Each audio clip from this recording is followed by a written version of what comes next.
What's up, party people? This is Jude Snowboarder here from Facebook, Jude's Junk, Facebook comic book shop, and YouTube channel.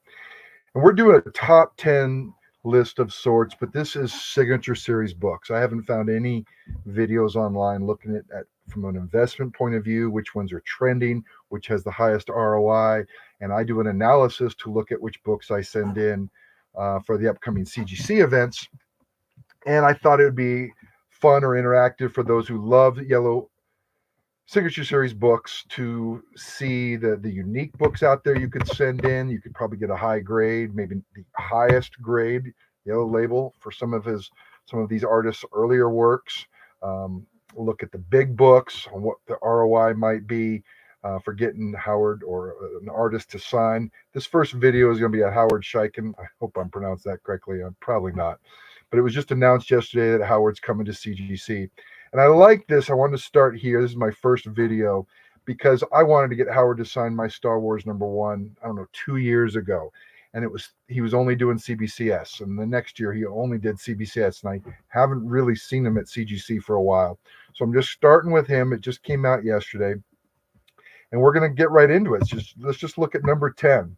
So when you get on KeyCollector, what you'll notice is that the oldest book on there, it's not a key, so you have to toggle the switch so it shows non-keys. The oldest book on there is Forbidden Tales of Dark Mansion #7, 1992. I did some searching, and I can't tell if this is his first book ever. There's nothing on KeyCollector that suggests it's his first interior work or first cover work. You have to do some more research on it, but it's the very first book on KeyCollector. So it's one of his oldest works before any others that was mentioned in WikiLeaks. It's not a key.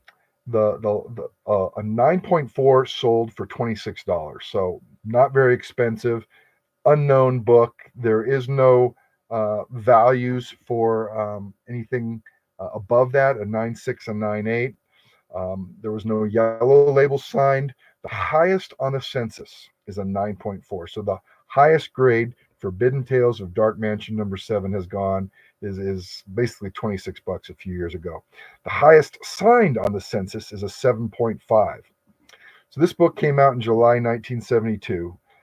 You would have to do some more work to verify it's either one of his first interior works, one of his first cover works, but this would be a book that you could easily maybe get a used one out there in a high condition raw and get it graded. And it would be the highest on the census if you liked Howard and you wanted to really get a book that signified his earliest work. So this is the earliest work I could find in the research I've done. So would I do that if I loved Howard and I did some more research and couldn't find anything else older? Sure, I'd go out and get a raw one of these, high grade if you could find it, and get it signed. And it would be a fun, unique book that nobody else in the world would have. Number 9, Sword of Sorcery #1 from 1973. Sword of Sorcery #1, 1973.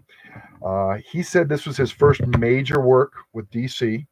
So it's not the first work. First major work with DC. The last 9.8 sold at $350. 9.2 sold for $85. There's really no 90-day average on this. No yellows that sold on GPA at all.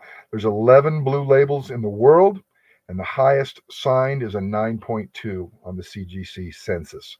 So if you can get a 9.4, 6, or 8, you would have the highest signed yellow label in the world for this book. Again, I got this off of WikiLeaks. This is what was on there as his first major work with DC. So another one you might want to get raw. It's unknown, under the radar. If you can find one of those 11 9.8s and you love DC and you wanted an early key of his, this is his first major work. And you can pretty much price it any you want. If you got a 9.8 and you get it signed, you'd have the only 9.8 yellow label in the world, which is a unicorn, and you can price it accordingly or keep it. Let's move on to number 8. This is number 8. This is the first major work on any Marvel book, and this is interesting. This is Amazing Adventures Some say it's volume 3, some say it's volume 2, so it's 1973. Amazing Adventures, 1973, number 18. Now, KeyCollector says it's number 19, but when I got into GPA, 18 was the high dollar book, not 19. I don't know if that was because of other factors or because that was his Howard's first book, but Neil Adams is also on this book. So KeyCollector says number 19, but the higher dollar book is in GPA, says number 18, and I'm assuming KeyCollector made a mistake. It's with Neil Adams. So the last 9.8 on this sold for $2,880. So it's a pretty big book. And I don't know if that's because it's just an old Neil Adams book or if it's because it's Howard's on there, one of his first Marvel books, or what. But it's just $2,880. Now a 9.6 sold for $260. So what I like to do is if you can go out and get 3 9.6s, there's a chance. And I did this with Holt 340. I got 3 9.6s, send them in to get signed by Todd McFarlane. I got a 9.4, 9.6, and a 9.8 back, all signed by Todd. So that bump from a 9.6 to a 9.8 more than made up for the loss of a 9.6 to a 9.4. So maybe grab a hold of 3 9.6s and send them in for a grading, and you could have a whopper on your hands, let alone the highest signed book in the world. There's 11 blue labels on the CGC census and only one 9.6, which is the highest. There is a 9.6 for sale for $1,000 on My Comic Shop, but they take offers. So if you wanted to try to grab that 9.6, go in there and make them an offer. You never know what could happen. But interesting book, first high dollar book on this list. All right, so let's move to number 7. This is a fun book because Howard said this was the ugliest book that he's ever done. He hated his artwork in this. And this is Detective Comics 441. Detective Comics 441, 1974. WikiLeaks, Howard said it was the ugliest book he's ever did. What's interesting is Walt Simonson is also in this book. So the last 9.8 of this sold for $750. No 90-day average, not that many sales. There's no 9.8 sold on the census. I'm sorry, on GPA. There's only 9 blue label 9.8s in the world. And there are 0 signed books. There are 0 signed books of Detective Comics 441 on the census. So you get anything signed by him. It could be a 2.0, a 5.0, a high value book, 9.6, 9.8, and it would be an extremely unique book that Howard himself thought was one of his ugliest works he's ever done. There is one 9.6 for sale on My Comic Shop, so you might want to grab it. Hey, if you can get Chaykin, I keep pronouncing that bad. If you can get Howard and Walt Simonson to sign it, that would be extremely unique book and some big names on there. All right, let's get down to number 5. This is another bigger book. This is Marvel Chillers number 3, 1976. Marvel Chillers number 3, 1976. This is the first high value book on KeyCollector that Howard did. The key is that it's the origin of Tigra, and we know Tigra is coming up. So this is kind of like a hidden potential spec book as well, because I think there's been some buzz that Tigra might be coming into the MCU somewhere. So this is Marvel Chillers number 3. First one of any significant value on KeyCollector. Last 9.8 sold for $1,100. Last 9.6 sold for $325. And the only yellow that's sold on GPA is a 9.2. So there's not any 9.6s and 9.8s. In fact, when we go look at the census, there's only 16 of these blue labels 9.8 in the world, and the highest yellow signed is a 9.4. So if you get a 9.6 or a 9.8 in this signed by Howard, it would be a unicorn. Only one in the world. It's a big dollar book, potential spec book with Tigra. That one would catch my eye, and I'm more of a Marvel fan than a DC fan, so that's probably one I would do. I like that one with Neil Adams. I might try to grab one of those if you could. But Marvel Chillers is just fun because it was the first one of any real value on KeyCollector. All right, well, let's get into some of the more popular books. 1977, of course, everyone knows he did Star Wars. So this is number 5 on their list. And this is just in order of year that it came out, not in value or anything like that. But Star Wars number 1, 1977. So the last 9.8 sold for 3,400. A 90-day moving average is 3,702. And actually, the last yellow label sold for 3,500. Now, that could have been a few months back, a year back. So it doesn't look like there's going to be a huge return on investment. But I could be wrong. But cracking a blue label, Star Wars 1, it would be scary. I would be scared to do that. There's 791 blue labels on the census. There's 112 9.8 signed on the census. So it's not going to be unique if it's signed. The risk of dropping that book from 3,400 down to 1,000 is high because it's an old book. Even in the slab, the pressing someone does goes away over time. It's called paper memory. So I probably wouldn't crack a 9.8 of these. What I might do is get 3 9.6s and cement them. So that's number 4 on this list. Let's go look at Star Wars number 1, but in a 9.6. Last sale is $1,000. The 90-day average is $941, so that's kind of going up. There was an old purchase for a 9.8 signed. I'm sorry, a 9.6 signed of $1,150. So that's an older purchase. So what is that? $150 to $200 more than the recent sale. But since it's an old purchase, the average price of that book might have been much lower before. There are almost 2,200 blue labels on the census of 9.6. 191 signed 9.6s. But the payoff of getting 9.6, getting 3 of these signed, is if one of them pops in a 9.8, you've struck gold. That Star Wars number 1, I would risk doing 3 of those, because if one popped to a 9.8, you hit the jackpot. All right, let's look at another one everybody knows about or should know about, but it's Star Wars number 2. This is number 3. This is 1977. The 9.8 last sold for $28.25. 90-day average is $27.99. 0 yellow labels have sold on GPA, which is interesting.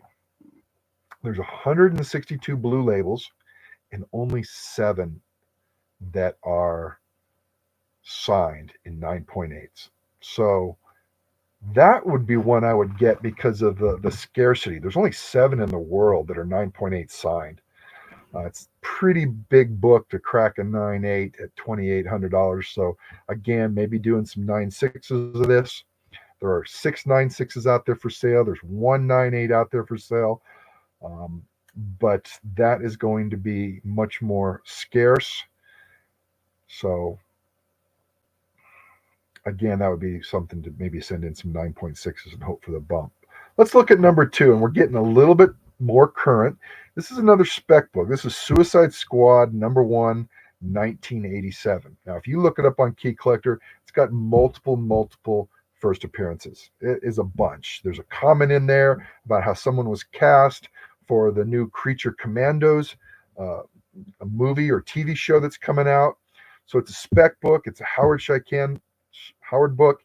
It's probably not going to be that expensive. The last 9.8 sold at $127, but prior to 90 days before that, it was the only one that sold. The highest yellow label sold for $275. So that is about a $150 bump for a potential spec book. There are 217 blue labels of Suicide Squad number 1 on the CGC census, and only 14 yellow 9.8s. So it's not a unicorn per se, but if you got a 9.8 signed to this, it's going to probably cost you less than $300, and it's a spec book, and you could probably get more than the last sale of $275. There's 2 9.8s for sale out there, and I actually found a 9.8 CGC already signed by Howard for sale for $299.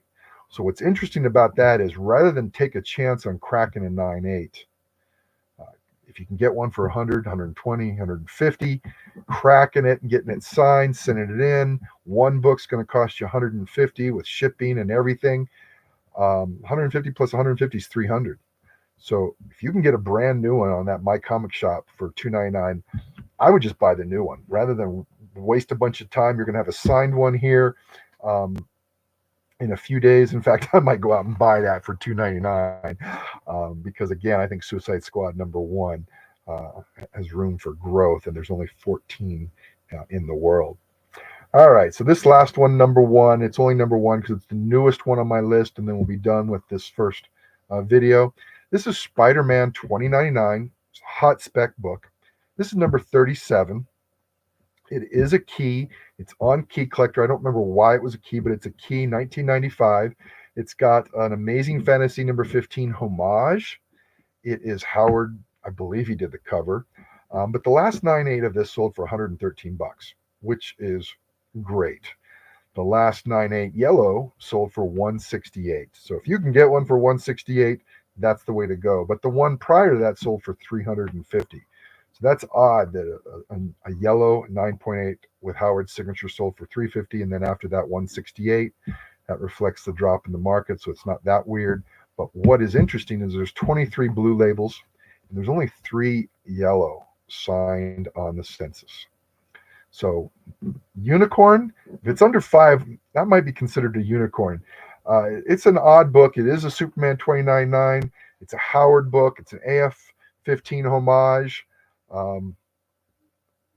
If you can get one at a blue label at a decent price, like that 113, and send it in, I would do that. I would like to get a unique book. I collect 9/8 Spider-Man 29.9s, and I have a 45, and I believe I have a 33 and a 1 and a 2, and some of those rare high numbers I think are going to continue to grow.